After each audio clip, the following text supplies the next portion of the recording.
ଖ୍ରୀଷ୍ଟଙ୍କ ନାମରେ ମୋର ପ୍ରିୟ ଭାଇ ଭଉଣୀମାନେ ସମସ୍ତଙ୍କୁ ପ୍ରଭୁ ଶ୍ରୀକୃଷ୍ଣଙ୍କ ନାମରେ ମୋର ଆନ୍ତରିକ ନମସ୍କାର। ପ୍ରଭୁଙ୍କ ନାମର ଧନ୍ୟବାଦ ଆଜିର ଏହି ସୁନ୍ଦର ସମୟ ପାଇଁ ଯେ ପରମେଶ୍ୱର ପୁନର୍ବାର ଆପଣମାନଙ୍କ ସମ୍ମୁଖରେ ତାହାଙ୍କର ବାକ୍ୟ ନେଇକି ଉପସ୍ଥିତ ହେବା ପାଇଁ ଗୋଟେ ସୁନ୍ଦର ଅବସର ଦେଇଛନ୍ତି। ଆଜି ଆମମାନେ जो वाक्यटी को अध्ययन करवा बा मेडिटेशन करवा सेटा होची गीत संगीता तार प्रथम अध्याय अति परिचित अंशटी अटे। आपण माने ए गीत संगीता को अनेक बार इटा आपण माने सुनिछंती तेणु करी भाबंतु नाई जे इटा तो गुटे कौन से नुआ विषय नहीं आम पुराणा विषय केते शुणु किंतु मु विश्वास करे आ परमेश्वर आज आम मान को भिन्न प्रकार भाव कथा कहे मु आपण मान को पाई बोली कि अध्यायटी को पढ़ी जदि आपण मान पाखरे बाइबल अच्छी तेबे दया करिकी बाइबल खोलंतु आउ पढ़िबारे मो सहित सहयोग करंतु। मोर कहबार अर्थ आपण माने भल भाव देखंतु आ मु आपण मानक पाए बोली पढ़ी। जो जन दुष्ट मानक मंत्रणार चले नहीं अबा पापी मानक मार्ग रे ठिया हो नहीं क्योबा निंदक मानक सभारे बसे नहीं मात्र सदा प्रभु को व्यवस्था रे जहार आमद थाए वो जे दिवारात्र ताहांकर व्यवस्था ध्यान करे से धन्य। जो वृक्ष जलस्रोत निकट रोपित जे सो समय फल उत्पन्न करे जार पत्र ही मलिन हुए नहीं एपरी वृक्ष सदृश से हेब पुणी से जहा करे ताहा सफल हेब। दुष्ट माने से प्रकार नुहंती मात्र वायु द्वारा चालित तुष तुल्य अटंती हेतु दुष्ट माने विचार स्थान रे अबा पापी माने धार्मिक मानक मंडली रे ठिया हेबे नाही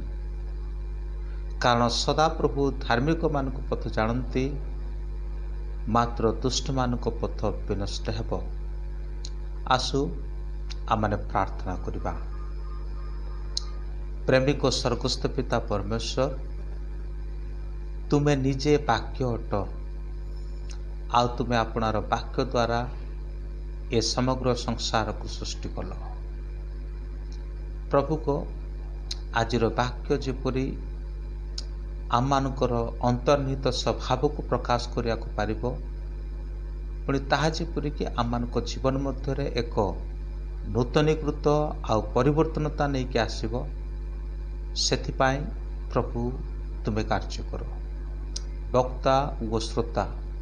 उभय को तुम्हें आत्मारे चालित कर जीशु को नाम मागिली आमेन। आजिर शीर्षक होची धार्मिक लोकर मार्ग आउ अधार्मिक लोकर मार्ग the way of godly people and the way of ungodly people. ईश्वर को भय करुवा लोक मानकर जीवन चरित्र आउ ईश्वर को भय न करुवा लोक मानकर जीवन चरित्र ईश्वर को लोक मानक पाए बोली कि आशीर्वाद आउ ईश्वर को भय न करुवा लोक मानक पाए बोली कि अभिशाप ईश्वर को लोक मानक पाए बोली कि प्रतिफल आउ ईश्वर को जो माने विश्वास करते नहीं अबा ईश्वर को मार्ग जो माने चलते नहीं से मानक जीवन प्रतिफल ए उभय विषय को आम देखा। जड़े ईश्वर को विश्वास करुवा लोकर चरित्र की प्रकार अटे से कथा माने स्पष्ट भाव देखू ए पूरा अध्याय को जदि आम मैंने दुई भाग करवा तेबे आम मैंने देखुचु जे एटी 6टी पद अच्छी आउ ए 6टी पदरे आम मैंने प्रथम रु नहीं कि तृतीय पर्यंत देखिले आम ये धार्मिक मान कथा देखुचु आउ 4 रु 6 पद जदि आम मैंने पढ़ुचु तेबे आम मैंने अधार्मिक मानकर कथा आम मैंने देखुचु। मोटामोटी भाव में कहवाक गले एठी दुईटी गोष्ठी आउ दुईटी विशेष दल दल विशेष व्यक्ति भाव में ये कहुचे गोटे दल हूँ धार्मिक दल आउ गोटे दल हूँ अधार्मिक दल गोटे दल हूँ विश्वासीर दल आउ गोटे दल हूँ अविश्वासीर दल गोटे हूँ ईश्वर को भय करुवा व्यक्ति मानकर दल आउ गोटे हूँ ईश्वर को भय न करुवा गोटे दल गोटे हूँ नास्तिकर दल आउ गोटे हूँ आस्तिकर दल गोटे हूँ धर्मपरायण जीवन यापन करुवा गोटे दल आउ गोटे धर्मपरायण जीवन यापन न करुवा गोटे दल। यही प्रकार आम माने दुईटी विशेष दलर लोक मान देखुछु। तेज आम मैंने देखा सर्वप्रथम जे धार्मिक माने से माने कौन करते जद्यपि आम अध्याय अनुसार परिचित अटू किंतु बेले बेले आम माने धार्मिक होइके मध्य बेले बेले आम किछि किछि भूल करिथाउ आउ सेटा प्रभु आज आम को प्रकाश करने चाहते सेटा प्रभु आज आम को कहवाई बोलिकी चाहते। तेज ये आम देखुचु जे जड़े धार्मिक मानकर जड़े धार्मिक व्यक्तिर जीवन चरित्र कि प्रकार अटे प्रथम लेखा अच्छी से दुष्ट मानक मंत्रणा चले नहीं। ये दुष्ट क्या ये कह जाए जे परमेश्वर को विश्वास करे नहीं जे परमेश्वर अस्तित्व को स्वीकार करे नहीं कि जे परमेश्वर व्यवस्था को माने नहीं कि परमेश्वर व्यवस्था अनुसार जीवन यापन करे नहीं से प्रकार व्यक्ति को आम ये दुष्ट मानू दुष्ट माने बोलिकी कहिपारू। दुष्टामी करवा आउ दुष्टर आख्या को नवा सेटा भिन्न कथा अटे। बेले बेले पिला माने जेतबेलू दुष्टामी करते ए पिलाटा बड़ चगला ए पिलाटा बड़ दुष्ट ए प्रकार भाव मैंने कहूँ सेटा आउ साधारण अर्थरे आउ सेटा को व्यवहार करा जाउथिबा दुष्टामीर शब्द अटे। मात्र एठी परमेश्वर से प्रकार गोटे दुष्टामीर शब्द को व्यवहार करते नहीं किंतु से गोटे दुष्टर चरित्र को एटी व्याख्या करते। तेबे धार्मिक व्यक्ति कौन करे नहीं धार्मिक व्यक्ति ईश्वर को विश्वास करुवा व्यक्ति ईश्वर परायण व्यक्ति से दुष्ट मानक मंत्रणा रे चले नहीं। दुष्ट मानक मंत्रणा कहले आम माने कौन बुझू ए संसार मध्य अनेक मंत्रणा अच्छी उत्तम लोक मानकर मंत्रणा अच्छी दुष्ट लोक मानकर मंत्रणा अच्छी। मंत्रणा कहले माने हुए तो सेटा गोटे योजना बोलिकी भाभी पारू मंत्रणा कहले सेटा गोटे प्रकार विचार बोलिकी भाभी पारू। आम माने जदि कौनसी एक ईश्वर विहीन लोकर कौनसी दुष्टामी ईश्वर विहीन उपदेश को जदि आम माने ग्रहण करुछु अबा ईश्वर विहीन कौन से कार्य करने जितेबू सी आम को परामर्श दे आउ से कथा को आम कर जाऊँ आउ सेतबेले आमे दुष्ट मानक मंत्रणा रे चालुथुबा व्यक्ति मानक सदृश अटू। उदाहरण स्वरूप केतक ख्रीस्टान लोक मान अच्छी आउ से माने जेकोसी जगार कौन पूजा हेले आदि किए आणिक प्रसाद दे दिए तेबे से माने कहते आमे मिठा बोलिकी एटा खाईदेबा आमे मिठा बोलिकी एटा खाईदेबा समय समय रे जदि आम माने एमती कौन गोटे ऑफिस रे कार्य करुचु आम मानकर बोस सी बेले बेले आम को परामर्श दियंती केतक फाइल को उल्टो पाल्टो करिया पाए बोलिकी केतक फाइल रे किछि जोड़ीदेवा आउ केतक फाइल रे किछि उणा करदेवा केतक भाउचर रे किछि जोड़ीदेवा आउ केतक भाउचर रे किछि उणा करदेवा से गुडी को आम माने गोटे मंत्रणा भाव रे आम माने नहीं पारू तेबे जड़े धार्मिक व्यक्ति से केबे ए समस्त मंत्रणा रे चले नहीं अबा पापी मानक मार्ग रे ठिया हुए नहीं पापी मानकर मार्ग कहला माने कौन बुझो पापी माने जो मार्ग रे जानती पापी माने जो मार्ग रे धावमान होती पापी माने जो मार्ग को बाछि नियंती अबा पापी माने जो मार्ग रे जीवा पई बोली कि लोक मान को प्रोत्साहन दियंती सेटा होची पापी मानकर मार्ग से मानकर मार्ग हित पारे गोटे बेश्यालय को से मानकर मार्ग हित पारे हत्या करबा दिग आड़ को से मानकर मार्ग हित पारे कौन गोटे मद भाटी को से मानकर मार्ग ही पारे कौन गोटे कौन कहि चोरी करबा आड़ को से मानकर मार्ग हित पारे कौन व्यक्ति को हत्या करने को केबा लूटपाट करने को ए प्रकार मार्ग ही पारे मात्र धार्मिक व्यक्ति से केबे मध्य कौन करे नहीं से पापी मानकर मार्ग रे केबे से चले नहीं तार तृतीय चरित्र को आम देखू से निंदक मान सभार बसे नहीं निंदक मानकर सभा एटा हूँ सबुठ बड़ आउ इम्पोर्टाट विषय मोर मन अच्छी थरे आम माने कटक रे गोटे मीटिंग अटेंड करिया को बोली कि जाइथिलु आ से मीटिंग जतबेल को चालुला सेतबेल को आ केतक परमेश्वर दास माने से माने मीटिंग को तो अटेंड करुले सत कथा किंतु सेठी से माने डिस्कशन करुले जे ए मीटिंग रे जे ए मीटिंग को परिचालना करुची परिशेष रे से केते बेनिफिट पाइबो ए मीटिंग सरला परे से केते बेनिफिट पाइबो केते टंका से कमेबो देखंतु परमेश्वर वाक्य को सुनिबा को जीवा लोक माने परमेश्वर वाक्य को शिखिबा को जीवा लोक माने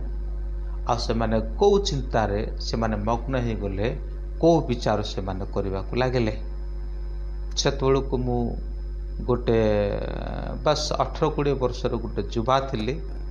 आ सेटा मो विशेष भाव में हृदयंगम कर पारले नाही किंतु पर मुहूर्त मु चिंता कली जे सेठी मु मध्य अवश्य मु कहा उत्तर दे नाही मात्र मु केवल बसिक शुणुथली आ पर मुहूर्त मु जानिली जे सेटा मो पाई भूल थिला आम माने दिन प्रतिदिन न्यूज चैनल को देखुचु यूट्यूब को देखुचु जदि सेठी काहारी विषय निंदा करा जाउची तेबे आमे ताली पिटी दउछु जदि सेठी काहारी विषय बचसा करा जाउची तेबे आम माने बहुत आनंद उल्लास हो जाउछु तेबे जन धार्मिक व्यक्ति निंदा करुवा सभारे से बसिबो नाही जोठी लोक माने निंदा करती से निंदा करुवा जगार से उपस्थित हब नाही सेटा होची तार मूल चरित्र पुणी परमेश्वर वाक्य कहे आ से सब बेले दिवारात्र तांको व्यवस्था को से ध्यान करुथुबो दिवारात्र से तांकर व्यवस्था को ध्यान करुथुबो पुणी से व्यवस्था रे आमोद प्रमोद करुथुबो व्यवस्था को से दिवारात्र ध्यान करुथुबो आ व्यवस्था को से कौन करुवे व्यवस्था से निजक आमोद मन कर तेणुक गीत रचक कहले मु जेपरी पाप न करे सेतिपाई यथेष्ट परिमाण रे परमेश्वर वाक्य को मो हृदय मध्य रखी आ से गीत रचक कहती तुमर वाक्य मो चरण पाई प्रदीप अटे जदि वाक्य आम हृदय मध्य अच्छी जदि दिवारात्र आम परमेश्वर वाक्य को ध्यान करुचु जदि दिवारात्र आम परमेश्वर वाक्य को आमोद भाव गोटे आमोदर विषय भाव आम ग्रहण करुचु तेबे आम बोलिकी गोटे विशेष प्रतिफल अच्छी आम बोली गोटे विशेष पुरस्कार अच्छी आउ से प्रकार लोक मान परमेश्वर वाक्य कहे से मारा धन्य बोलिकी तेणुक परमेश्वर व्यवस्था को दिवारात्र ध्यान करिवार कौन अर्थ आम बुझु कौन आने दिन राति न खाई न पी खाली बाइबल को धरिकी बसी कि दिन राति आम शोवा नहीं दिन राति आम कौन से आउ कार्य करवा नहीं क्या दिन राति आम कौन ये बाइबल को पढ़ुवा सेटा ही आम कौन चिंता करवा कि सेटा ही परमेश्वर व्यवस्था को ध्यान करवा मो मत से प्रकार नुहे किंतु बेले बेले मुझे को कार ड्राइविंग करे मुझे को मोटरसाइकिल ड्राइविंग करे जदि मोर यात्रा पथ अध घंटा रु 40 मिनट हुए तेरे चलुवा समय रे मु परमेश्वर वाक्य को सेठी मन पकाए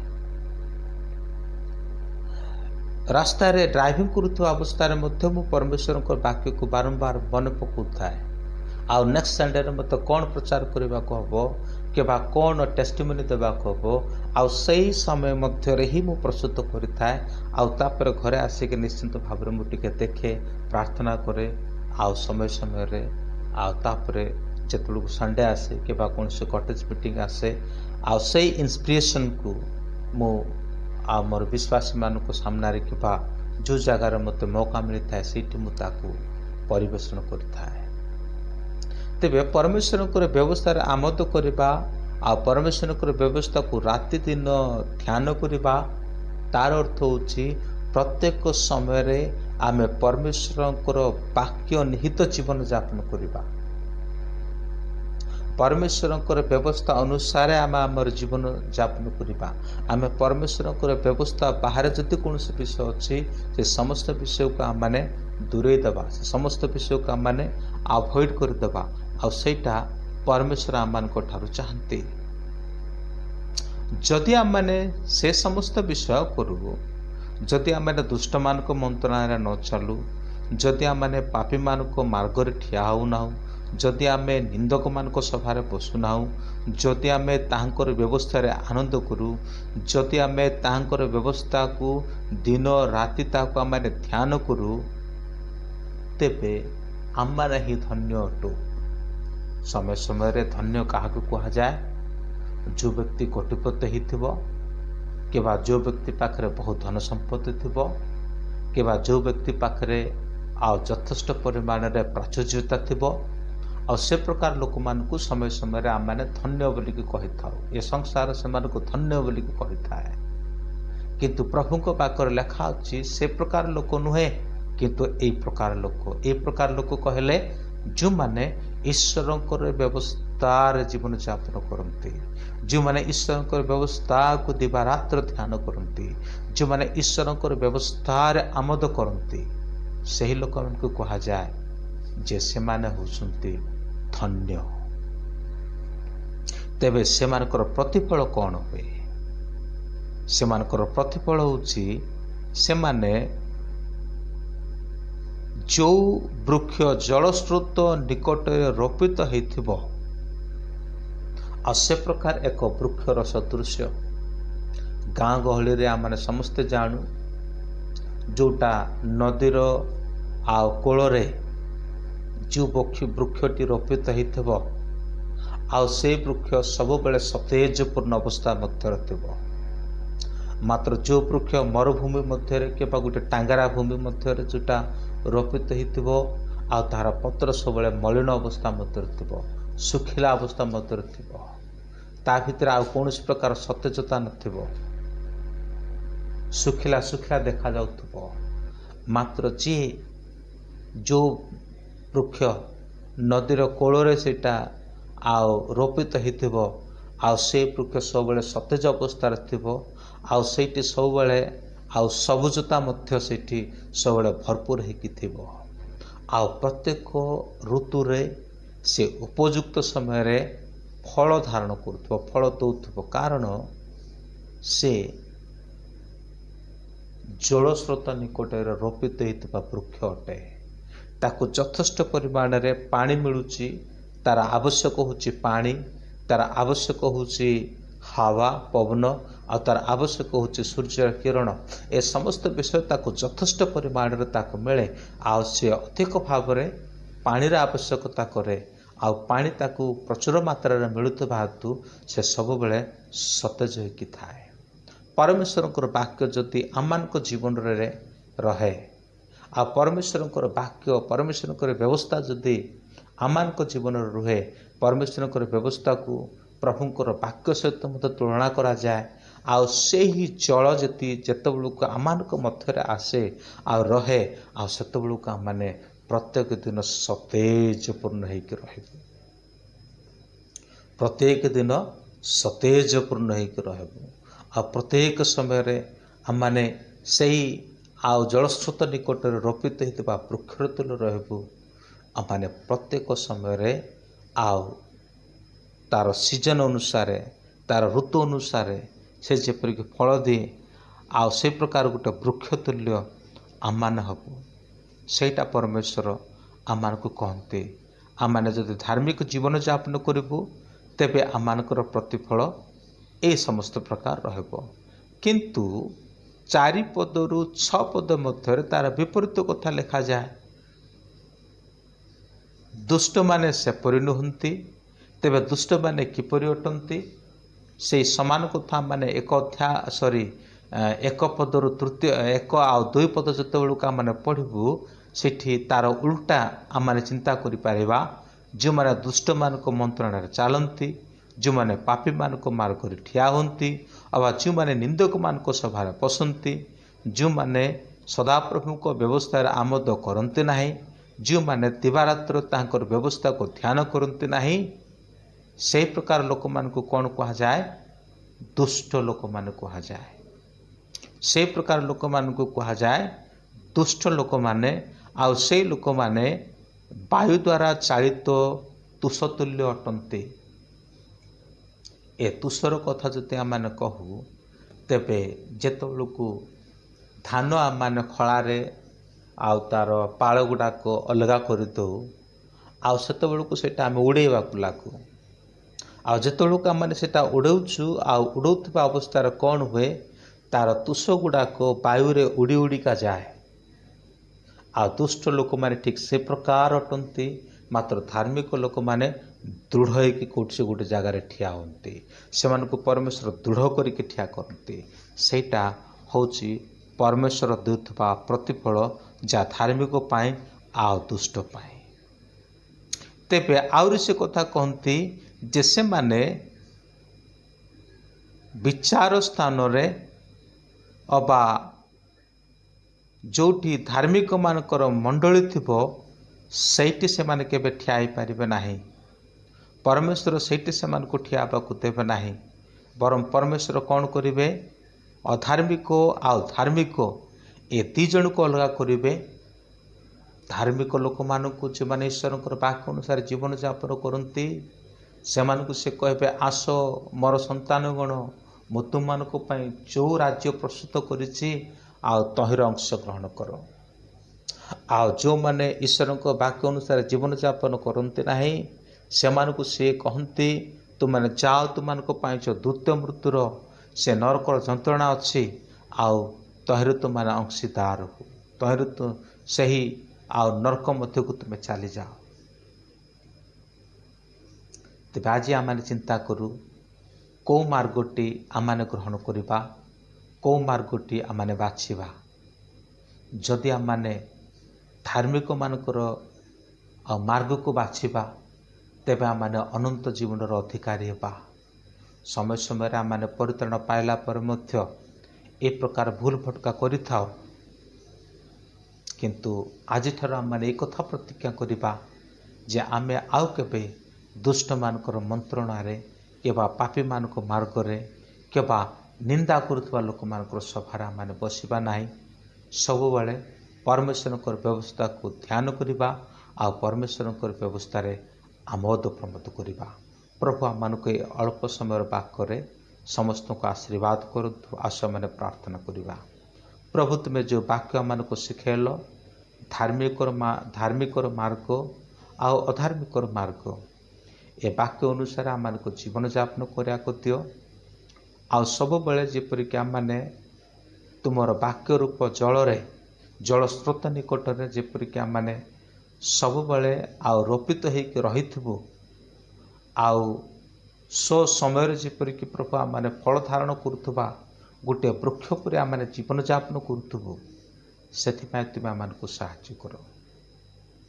तुमर वाक्य अनुसार जीवन यापन करने साहाय्य कर। जीसु को नाम छोटा निवेदन मांगिले, आमेन।